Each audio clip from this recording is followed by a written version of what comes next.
Hey, what is going on, guys? Welcome back to another video. So it's Thursday, which means it's time for our weekly draft grades. 2 weeks ago, we did 2020. A week ago, we did 2019. So now it is time for the 2018 draft, the Rasmus Dalene draft. Here was the initial top 10. Dahlin, Svechnikov, Kotkaniemi, Tkachuk, Hayden, Zaden, Hughes, Boqvist, Kravtsov, and Bouchard. So definitely some fantastic players in that top 10 and some disappointments. So let's dive right into it. Let's not waste any time. We're going to start with 10 and work our way down. Up first, we got Evan Bouchard. I think you got to give him an A+.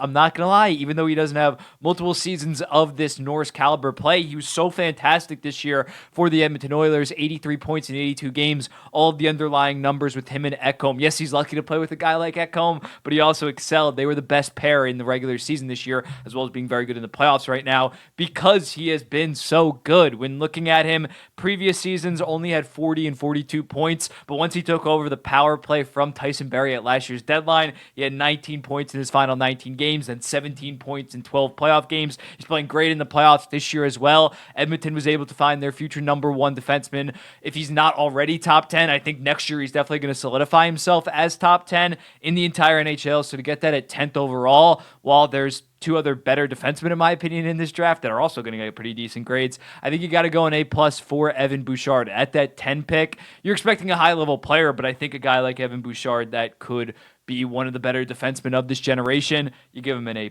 Next up, New York Rangers, Vitali Katov. He ended up having 12 points in 64 career games. F. I believe this is my first F that I'm giving out, but at this point, I believe he has returned to the KHL.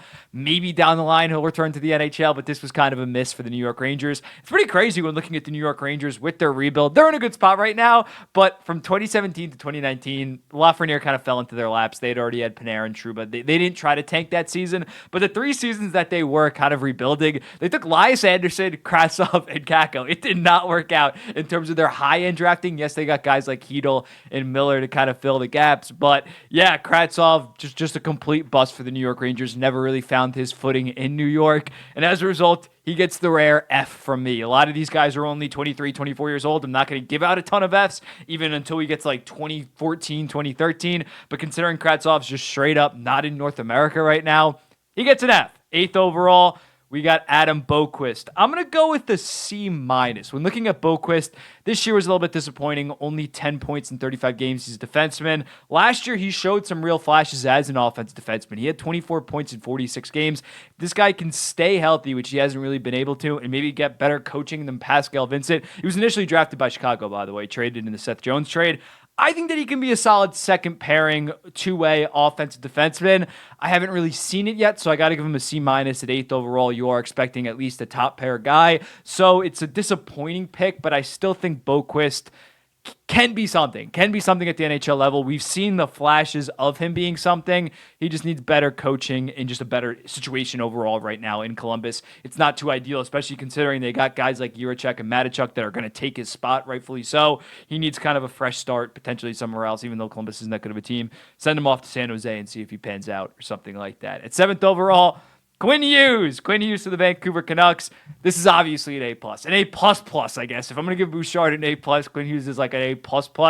He has been fantastic. Going to win the Norris Trophy this year. Pretty runaway. Going to be one of the most decisive victories of recent Norris history with 92 points. People are going to vote for Cale Makar. It's going to stink, even though Cale Makar is still the best defenseman in the entire NHL, but had a pretty disappointing regular season. But I digress.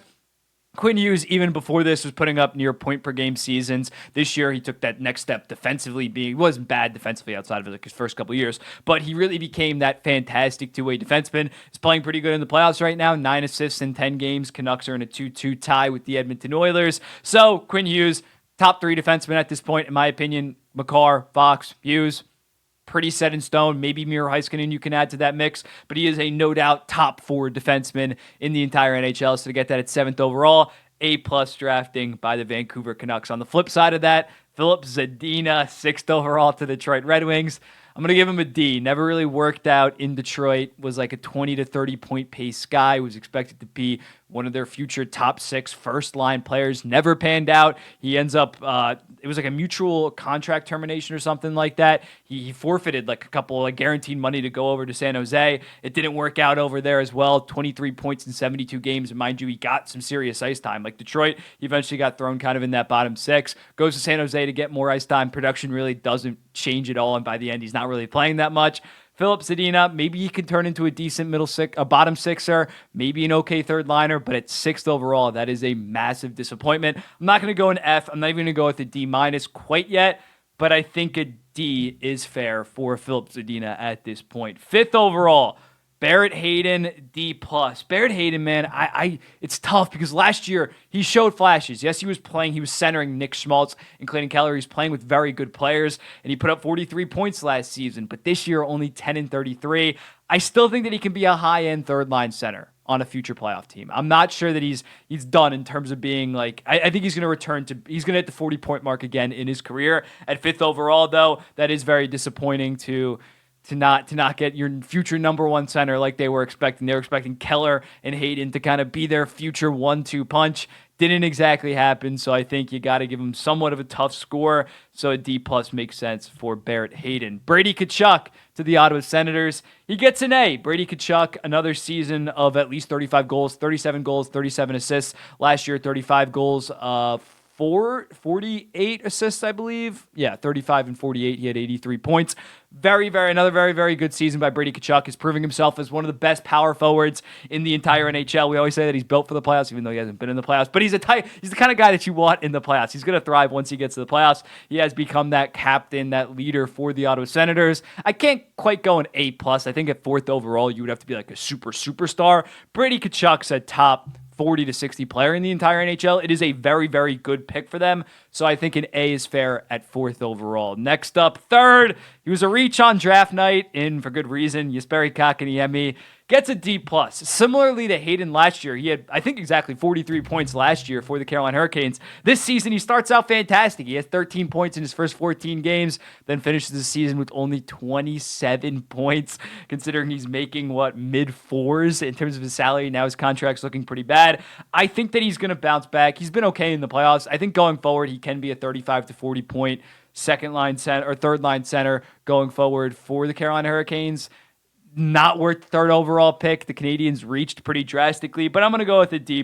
I think he's going to be a consistent around 35 to 40 point guy. He is what he is. He is what he is at this point. Nothing special. So I think D+, very not a full on bust like you see maybe with like a Nail Yakupov, obviously, but one of the worst top 3 selections of recent memory for the most part. 2nd overall, Andrei Svechnikov. When looking at Svechnikov, this might sound confusing, but I'm going to give him an A-. I think him and Brady Tkachuk are about the same level of player, but looking at 2nd overall versus 4th overall, again, I base this somewhat on draft, a decent amount, honestly, on draft position. So although I think they're the same caliber of player, I would maybe even slightly lean Svechnikov.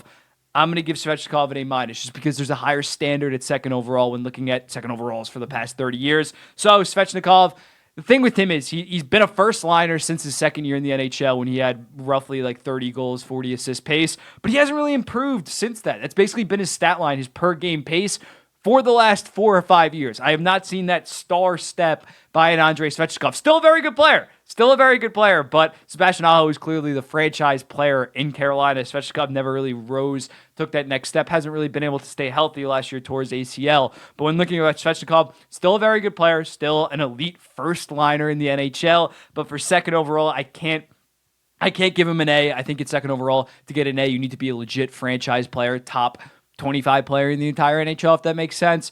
That's not Svechnikov. He's somewhere like Brady Tkachuk, 40 to 60. So an A-. Still a very good pick. Carolina doesn't regret the pick. Do not get me wrong. I guess maybe they should have took like Quinn Hughes, but that's hindsight.